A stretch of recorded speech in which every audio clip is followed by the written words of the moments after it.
بسم اللہ الرحمن الرحیم۔ السلام علیکم۔ آج ہم بات کریں گے دو اہم ایشوز کے حوالے سے۔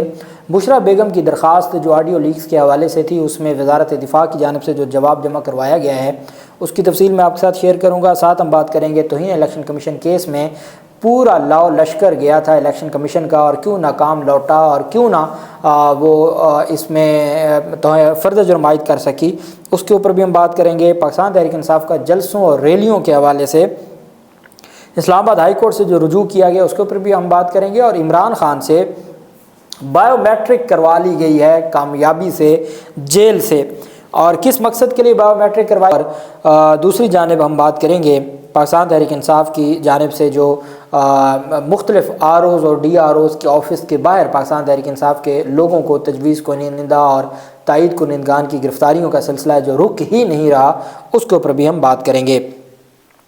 سب سے پہلے میں آپ کو بتاتا چلوں کہ پاکستان تحریک انصاف کی جو سربراہ ہیں عمران خان، ان کی اہلیہ بشریٰ بیگم کی درخواست پر وزارت دفاع نے آڈیو لیک کیس میں جو جواب جمع کروایا ہے۔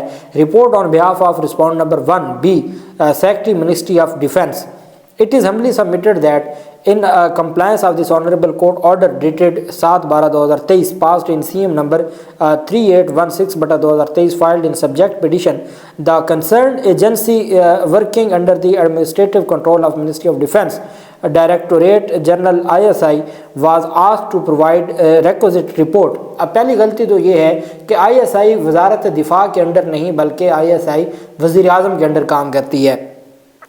تو انہوں نے کہا جی کہ جو وزارت دفاع کی، اور یہ بات جسٹس بابر ستار صاحب نے آبجیکشن بھی ریز کیا تھا، اور یہ اٹارنی جنرل نے کہا تھا کہ یہ وزارت دفاع رپورٹ نہیں دے سکتی، یہ وزیر اعظم نے رپورٹ دینی تھی۔ بہرحال اب اس میں جو رپورٹ دی گئی ہے کہ آپ نے ISI کو کہا تھا کہ وہ بتائیں کہ کون ہے جو یہ آڈیو ریکارڈ کرتا ہے اور لیک کرتا ہے اور کس کے پاس یہ کیپیسٹی ہے۔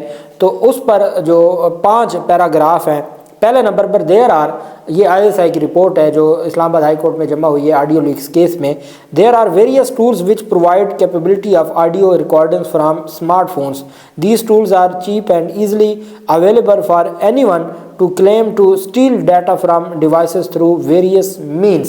انہوں نے کہا کہ جی یہ عام ڈیوائسز مل جاتی ہیں اور اسمارٹ فون میں ایسی جو ہے وہ اس کا موجود ہوتا ہے اور یہ اویلیبل ہوتی ہے، اور اس طرح کی جو کیپیبلٹی ہے وہ آڈیو ریکارڈنگ کی موجود ہوتی ہے۔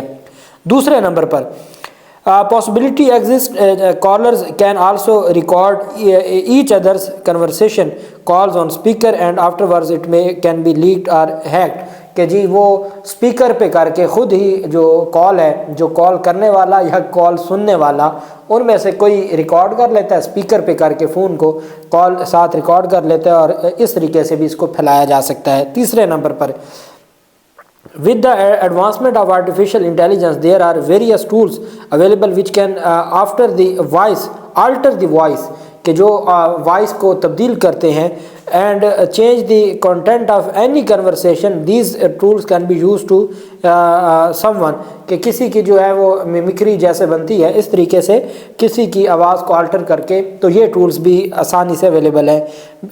چوتھے number per being in scripted traffic technically it is not possible to ascertain the source، only SM platform can provide information، کہ جی اس طریقے سے آپ کسی کا بھی یہ نہیں پتہ کر سکتے کہ کس نے کال ریکارڈ کی ہے، یہ معلوم نہیں کیا جا سکتا۔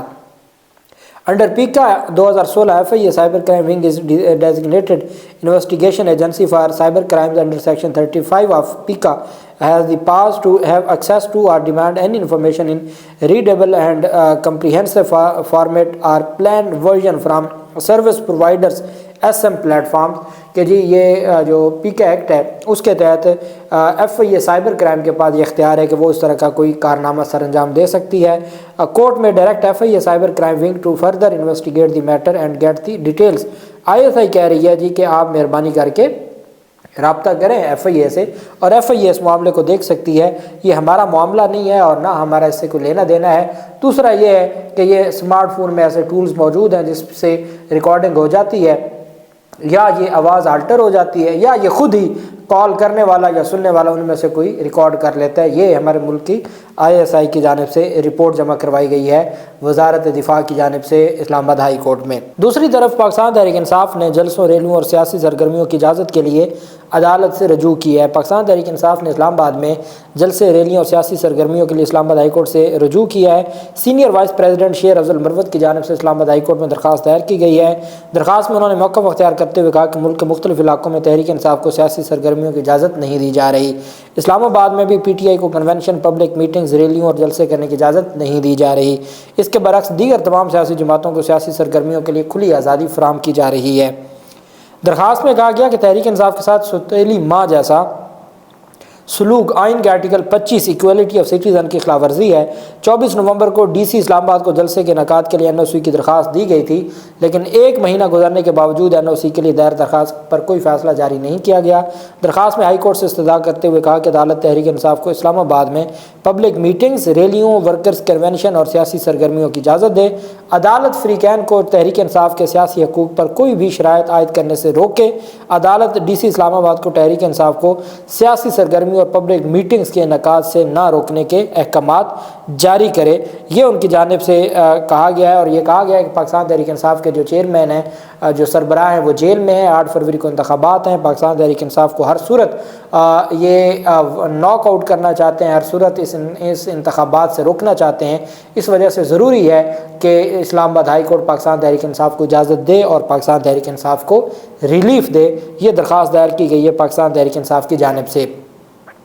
دوسری جانب توہین الیکشن کمیشن کیس میں تمام لاؤ لشکر لے کر 4 ممبران جو سندھ کے نثار درانی ہیں، ممبر سندھ ہیں، ان کی صدارت میں 4 رکنی بینچ پہنچا اڈیالہ جیل میں توہین الیکشن کمیشن کیس کی سماعت کرنے کے لیے۔ آپ جانتے ہیں کہ بڑی بدقسمتی ہے، اور اس نثار درانی پر جو GDA کی خاتون ترجمان ہیں، ان کی جانب سے بھی باقاعدہ طور پر الزامات لگائے گئے اور کہا گیا کہ پاکستان پیپلز پارٹی نے ایک خاتون کو مخصوص نشستوں کے کوٹے میں رکھا ہے جو ایسوسیٹ ہے نثار درانی کے لاء چیمبر کی۔ اب وہ لاؤ لشکر لے کر گئے اور فرد جرم عائد نہ ہو سکی۔ 4 رکنی بینچ پہنچا جہاں دونوں ملزمان پر فرد جرم عائد ہونا تھی۔ 4 رکنی بینچ نے آج ہونے والی سماعت بغیر کارروائی کے لیے 3 جنوری تک ملتوی کر دی، اور سماعت ملتوی ہونے کے بعد 4 ممبران چلے گئے۔ پاکستان تحریک انصاف کی جانب سے درخواست دائر کی گئی کہ جی مہربانی کریں اور آپ ہمیں ہر صورت آئین اور قانون کی جو منشا ہے اس کے مطابق جو اوپن ٹرائل ہے وہ کیا جائے۔ پاکستان تحریک انصاف کے وکلاء نے احتجاج کیا کہ آپ کس طریقے سے سیکرٹ ٹرائل کر سکتے ہیں، خدا کے لیے یہ تو اوپن ٹرائل کریں، یہاں آپ میڈیا کو آنے کی اجازت دیں، انٹرنیشنل میڈیا کو آنے کی اجازت دیں، انتخابات ہیں، آپ ایک بندے پر توہین الیکشن کمیشن کی کارروائی کر رہے ہیں، کم از کم اس کو اتنا حق تو دے کہ میڈیا اس کو اٹینڈ کر سکے۔ تو فواد چودھری کی جانب سے توہین الیکشن کمیشن کیس میں دوبارہ اوپن ٹرائل کی استدعا کی گئی۔ ممبر نثار درانی سے ایک صحافی نے سوال کیا کہ آج فرد جرم عائد ہونے کا امکان ہے، تو ممبر نثار درانی نے جواب دیا کہ کارروائی کرنے کے لیے ہی ہم آئے ہیں۔ لیکن جب پاکستان تحریک انصاف کے وکلاء نے یہ درخواست بھی دی اور احتجاج بھی کیا، انہوں نے کہا کہ اوپن ٹرائل کریں، آپ کیوں خفیہ ٹرائل کر رہے ہیں، آپ ہر صورت اوپن ٹرائل کریں، اور اوپن ٹرائل میں جو بھی کارروائی ہے آپ وہ میڈیا کے سامنے کریں۔ اس کو تو آپ سیکرٹ نہ بنائیں، اس کو تو آپ خفیہ ٹرائل نہ بنائیں، اس کو تو آپ اوپن رہنے دیں اور میڈیا اور انٹرنیشنل میڈیا کو آنے کی اجازت دیں۔ جب یہ زور دیا گیا تو بغیر فرد جرم عائد کیے وہاں سے الیکشن کمیشن چلتا بنا، اور الیکشن کمیشن بغیر کوئی کارروائی کیے وہاں سے چلا گیا۔ میں سمجھتا ہوں کہ یہ الیکشن کمیشن کا جو کردار ہے یہ درست نہیں ہے، اور یہ اطہر من اللہ صاحب یہ بات کر چکے ہیں کہ کیا الیکشن کمیشن کا یہ کنڈکٹ ہوتا ہے کہ آپ انتخابات سر پہ ہیں اور الیکشن کی تیاریوں کی بجائے آپ گئے ہوئے ہیں اڈیالہ جیل میں سماعت کرنے۔ دوسری طرف الیکشن کمیشن آف پاکستان کا آج اجلاس جاری رہا، اور الیکشن کمیشن آف پاکستان نے یہ فیصلہ نہ کر سکے کہ جو پاکستان تحریک انصاف کے حق میں جو بڑا فیصلہ پشاور ہائی کورٹ کا آیا ہے اور الیکشن کمیشن کا فیصلہ معطل کیا گیا ہے، اور الیکشن کمیشن کو کہا گیا ہے کہ وہ پاکستان تحریک انصاف کی پارٹی سرٹیفکیٹ کو بھی پبلش کرے اور بلے کا نشان بحال کرے، تو آیا ہمیں سپریم کورٹ جانا چاہیے یا نہیں جانا چاہیے؟ چونکہ اکبر ایس بابر کی جانب سے یہ دعویٰ کیا گیا تھا کہ وہ سپریم کورٹ جائیں گے، تو میں نے آپ کو کہا تھا سپریم کورٹ سے ان کو ریلیف نہیں ملے گا، چونکہ ان کی رکنیت کی معطلی کے حوالے سے پہلے ہی ریفرنس سپریم کورٹ میں پینڈنگ ہے۔ تو جب سپریم کورٹ میں ریفرنس پینڈنگ ہے تو وہ تو رکن نہیں رہے، تو جب وہ رکن نہیں ہے تو ان کے پاس کوئی لوکس اسٹینڈائی نہیں ہے۔ اب الیکشن کمیشن جب بطور ادارہ جائے گا تو سپریم کورٹ، بھلے وہ قاضی فیض کی سپریم کورٹ نہ ہو، وہاں سے ان کو بہت خطرناک قسم کی عزت افزائی ہوگی اگر یہ پاکستان تحریک انصاف کے خلاف سپریم کورٹ جاتے ہیں۔ اس وجہ سے وکلا کے ساتھ مشاورت ہوئی لیکن کوئی فیصلہ نہ ہو سکا، اور اب کل تک کے لیے معاملہ چلا گیا ہے۔ الیکشن کمیشن اب کل فیصلہ کرے گا کہ پشاور ہائی کورٹ کے فیصلے پر عمل درآمد کرنا ہے یا چیلنج کرنا ہے۔ ان کے پاس پشاور ہائی کورٹ کے فیصلے پر عمل درآمد کے علاوہ کوئی چارہ نہیں ہے۔ یہ انٹرم ریلیف ہے، انٹرم آرڈر ہے، اس کو سپریم کورٹ میں بھی لے کے جائیں گے تو میرٹ کے اوپر بھی ان کو کوئی ریلیف نہیں ملے گا۔ دوسری جانب اڈیالہ جیل میں پاکستان تحریک انصاف کے سربراہ عمران خان کے 2 بینک اکاؤنٹ کھلوانے کے معاملہ پر نجی بینک عملہ اڈیالہ جیل سے ضروری کارروائی مکمل کرنے کے بعد واپس چلا گیا۔ پرائیویٹ بینک عملہ بانی پی ٹی آئی کی بایومیٹرک تصدیق کے لیے اڈیالہ جیل پہنچا تھا۔ پرائیویٹ بینک کا اکاؤنٹ غیر فعال ہونے پر بانی پی ٹی آئی نے 2 بینک اکاؤنٹس کھلوانے کی درخواست کی تھی۔ نئے بینک اکاؤنٹس لاہور اور میاں والی میں الیکشن اخراجات کے لیے کھلوائے جا رہے تھے۔ باقاعدہ طور پر پاکستان تحریک انصاف کے جو سربراہ ہیں ان کو بینک اکاؤنٹس کھلوانے کی اجازت دی گئی، اور پھر پرائیویٹ جو بینک ہے اس کے جو عملہ ہے اس کو الاؤ کیا گیا کہ وہ جا کے عمران خان سے بایومیٹرک ویریفیکیشن کروائیں، اور وہ عملہ گیا، انہوں نے بایومیٹرک ویریفیکیشن کروائی اور اس کے بعد وہ عملہ وہاں سے چلا گیا، اور پاکستان تحریک انصاف کے سربراہ عمران خان کے 2 نئے بینک اکاؤنٹ کھول دیے گئے ہیں۔ اور چونکہ جو بھی اخراجات ہوتے ہیں تو اس کے لیے الگ سے بینک اکاؤنٹ مختص کیا جاتا ہے، اور جہاں سے اخراجات کیے جاتے ہیں اور پھر اس کا حساب دیا جاتا ہے الیکشن کمیشن کو آفٹر الیکشنز۔ تو جو پاکستان تحریک انصاف کے سربراہ ہیں ان کی جانب سے یہ کارروائی کی گئی ہے، اور اس کے بعد جو بینک عملہ تھا وہ وہاں سے چلا گیا۔ اللہ پاک پاکستان کا حامی و ناصر ہو۔ بہت شکریہ۔ اللہ حافظ۔ پاکستان زندہ باد۔